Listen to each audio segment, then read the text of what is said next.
সব সময় সুস্থ থাকার জন্য নবীজির শিখানো শক্তিশালী একটি দোয়া পড়ুন। আল্লাহ পাক রব্বুল আলামিন আপনাকে সুস্থতার নিয়ামত দান করবেন। মনে রাখবেন, দুনিয়ার ভিতরে সবচেয়ে বড় নিয়ামতের নাম হচ্ছে সুস্থতার নিয়ামত। আপনি যদি সুস্থ থাকেন তাহলে আপনি ভালো কাজ করতে পারবেন। আপনি সুস্থ থাকলেই আপনার ভালো কাজ করতে ভালো লাগবে। কিন্তু সুস্থ না থাকলে, আপনি যদি অসুস্থ হয়ে যান, হ্যাঁ, সুস্থতাও আল্লাহ তাআলার নিয়ামত, অসুস্থতাও আল্লাহ তাআলার নিয়ামত। কিন্তু কেউ যদি অসুস্থ হয়ে যায় তাহলে দেখবেন তার ভালো খাবারটাও তার কাছে ভালো লাগে না, ভালো কাজ করতে তার ভালো লাগে না। এজন্য সুস্থ থাকা হচ্ছে আল্লাহ তাআলার বড় নিয়ামত। হযরত মূসা আলাইহিস সালামের একটি ঘটনা আছে, ওয়ালাউ দাইফান, তবে এটার ভিতরে শিক্ষণীয় বিষয় আছে। হযরত মূসা আলাইহিস সালাম একবার আল্লাহ পাক রব্বুল আলামিনকে প্রশ্ন করলেন, আল্লাহ, আমি যদি আল্লাহ হই আর আপনি যদি মূসা হন, তাহলে আপনি আমার কাছে কি চাইবেন? আল্লাহ বললেন, খবরদার মূসাই কথা বলো না, আমি কখনো মূসা হব না আর তুমি কখনো আল্লাহ হবে না। আল্লাহ পাক রব্বুল আলামিনের সাথে মূসা আলাইহিস সালাম কথা বলতেন, আর কথা বলতে তার খুব ভালোও লাগতো। মূসা আলাইহিস সালাম আল্লাহর কাছে এই প্রশ্ন করেছেন, আল্লাহ বলছেন না, হব না।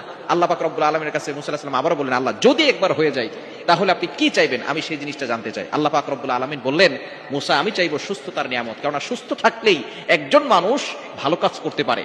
আপনি সুস্থ থাকলেই কিন্তু মানব কল্যাণের কাজ করতে পারবেন, অসহায় মানুষের পাশে দাঁড়াতে পারবেন, আল্লাহর ইবাদত করতে পারবেন, রাতের বেলা তাহাজ্জুদ করতে পারবেন। কিন্তু যদি আপনি অসুস্থ হয়ে যান, আপনি কিন্তু তখন ঘুমানো থেকে উঠতেই পারবেন না। এই জন্য অবশ্যই সুস্থতার নিয়ামতের জন্য আল্লাহর কাছে বেশি বেশি করে দোয়া করা। নবীজি সাল্লাল্লাহু আলাইহি ওয়াসাল্লামের শিখানো এই দোয়াটি বেশি বেশি পড়বেন। আবু বকর সিদ্দিক রাদিয়াল্লাহু তাআলা আনহু এই দোয়াটা বেশি বেশি পড়তেন। তার সন্তান আব্দুর রহমান ইবনে আবু বকর রাদিয়াল্লাহু তাআলা আনহু, আব্দুর রহমান রাদিয়াল্লাহু তাআলা আনহু, তিনি একবার আবু বকর সিদ্দিক রাদিয়াল্লাহু তাআলা আনহুকে প্রশ্ন করলেন, বাবা, আপনি একটা দোয়া সব সময় পড়েন, এই দোয়াটা আপনি কেন পড়েন? আবু বকর সিদ্দিক রাদিয়াল্লাহু তাআলা আনহু তার সন্তান আব্দুর রহমানকে বলছে, আব্দুর রহমান, এই দোয়াটা নবীজি সাল্লাল্লাহু আলাইহি সাল্লাম পড়তেন এবং আমাকেও পড়তে বলেছেন। যে ব্যক্তি এই দোয়াটা পড়ে, আল্লাহ পাক রব্বুল আলামিন তাকে সুস্থতার নিয়ামত দান করেন, আর সুস্থতার থেকে বড় আর নিয়ামত আর হতে পারে না। এজন্য তুমি এই দোয়াটা বেশি বেশি পড়বে। দোয়াটি হচ্ছে, আল্লাহুম্মা আফিনি ফি বাদানি, আল্লাহুম্মা আফিনি ফি সামঈ, আল্লাহুম্মা আফিনি ফি বসরি, লা ইলাহা ইল্লা আনতা।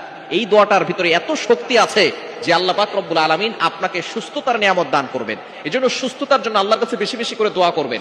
আমরা যখনই আল্লাহর কাছে দোয়া করি, আল্লাহ আমাকে একটা বাইক দেন, আল্লাহ আমাকে এটা দেন, আল্লাহ আমাকে ওইটা দেন, আমরা সুস্থতার নিয়ামতের দোয়া করি না। সুস্থতার নিয়ামতের দোয়া করবেন। হ্যাঁ, অসুস্থ হয়ে গেলে আবার হতাশ হয়ে যাবেন না। যারা মুমিন তারা কখনো হতাশ হয় না। Never lose hope, never give up. মুমিন কখনো হতাশ হয় না। মুমিন সব সময় আল্লাহর উপরে ভরসা করে থাকে। আপনি আল্লাহর উপরে ভরসা করবেন। সাহাবায়ে কেরামরা অসুস্থ হলেও আল্লাহর শুকরিয়া আদায় করতেন। আর আমরা অসুস্থ হয়ে পড়লে, একবার ঠান্ডা লেগেছে, তারপরে জ্বর চলে আসছে, জ্বর সারার পরে অন্য একটা রোগ হলেই মাথা গরম হয়ে যায়, আর অভিযোগ করা শুরু করে, আল্লাহ, তুমি কি শুধু আমাকেই দেখো, আর কাউকে দেখো না?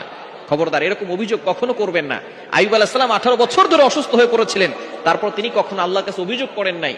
তিনি সব সময় আল্লাহর শুকরিয়া আদায় করেছেন, আল্লাহর জিকির করেছেন। এজন্য অসুস্থ হলে আপনি হতাশ হয়ে যাবেন না। অসুস্থতাও আল্লাহ তাআলার একটি নিয়ামত। আপনার জ্বর হয়েছে, ঠান্ডা লেগেছে, এই জ্বরের মাধ্যমে আল্লাহ আপনার গুনাহ মাফ করে দিবেন।